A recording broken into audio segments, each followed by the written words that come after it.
গত 2 বছর ধরে বিদ্যুতের মিটার কানেকশনের জন্য হন্যি হয়ে ঘুরছেন মাথাভাঙ্গা ভোজনের ছড়া এলাকার বাসিন্দা প্রসেনজিৎ মণ্ডল। তাই বাধ্য হয়ে মঙ্গলবার বেলা 2টো নাগাদ নিজেই পোস্টার সেটিয়ে মাথাভাঙ্গা বিদ্যুৎ দপ্তরের সামনে ধর্নায় বসেন। বারবার বিদ্যুৎ দপ্তরের দরবার করা হলেও তাকে বিদ্যুতের সংযোগ দেওয়া হয়নি বলে অভিযোগ। এদিন প্রসেনজিৎ মণ্ডল বলেন তারা 2 ভাই এবং 2 ভাই আলাদা বাড়িতেই থাকেন, কিন্তু তা সত্ত্বেও তিনি বিদ্যুতের সংযোগের জন্য আবেদন করার ফলেও তাকে বিদ্যুৎ সংযোগ দেওয়া হচ্ছে না। এমনকি বিদ্যুৎ দপ্তরকে বলা হলে তারা বলেন বাড়ির দেওয়াল দিতে হবে, কিন্তু তিনি একজন টোটো চালক, কিভাবে তিনি এই দেওয়াল দেবেন? তাই বাধ্য হয়ে তিনি বাঁশের বেড়া দেন, কিন্তু তাও বিদ্যুৎ দপ্তর তাকে বারে বারে 2 বছর থেকে ঘোরানো হচ্ছে।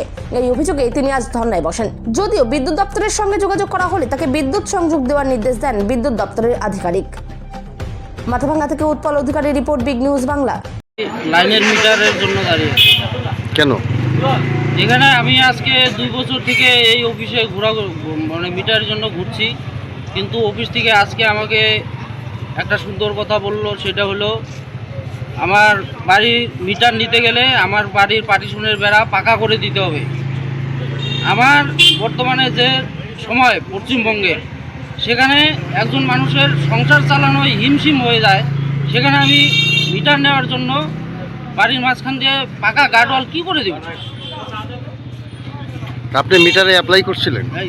এর আগেও আমি 2 বছর আগে একবার অ্যাপ্লাই করেছিলাম, তখন দেয়নি তখন মানে ওরা বলেও না যে মিটার নিতে গেলে, জমির কাগজ না থাকলে মিটার নিতে গেলে তোমাকে ফার্স্ট ম্যাজিস্ট্রেট করতে হবে, কিন্তু ওরা সেটা বলে না। আমি অন্য সেকেন্ড ম্যাজিস্ট্রেট যাই হোক দিয়ে করিয়ে আনছি, বলে কাগজ হবে না, ফার্স্ট ম্যাজিস্ট্রেট করাইতে হবে।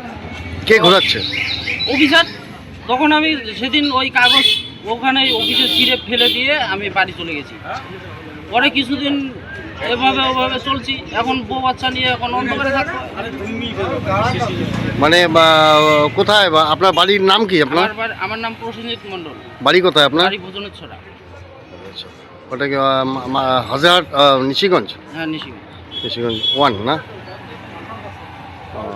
তা আপনাকে মিটার দিচ্ছেন, এখন তো আপনি কি করছেন? এখন মিটার দিচ্ছে না, এখন আমি বাড়িতে গিয়ে কি করবো? বাড়িতে যাওয়ার পরে বউ বলবে যে অন্ধকারে থাকতে হয়, তো এখানেই থাকি। এখানেই ধর্ণা দিচ্ছেন? হ্যাঁ। আপনার নামটা কি বললেন? আমার নাম প্রসেনজিৎ মণ্ডল।